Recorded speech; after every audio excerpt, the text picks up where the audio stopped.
Баршаңызға ассалаумағалейкум достар. Бүгін сіздермен бірге вафли рецептісімен бөлісемін. Ең алдымен ыдысымызға ерітілген май, оған қант салып, бәрі миксермен жақсылап араластырамыз. Араластырып болғаннан кейін жұмыртқа саламыз, қайтадан араластырамыз. Содан соң ұн саламыз, қайтадан миксермен жақсылап араластырамыз. Бізде осындай қамыр шығу қажет. Ысытылған вафельницамызға 2 ас қасық қамыр саламыз. Вафельницамызды жауып, вафлиларымызды 3 минуттай дайындаймыз.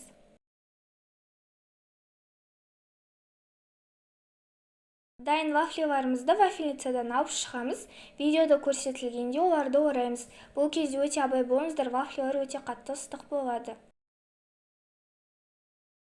Мінекей достар, біздің вафлиларымыз дайын, олар өте қытырлық дәмді болып шықты.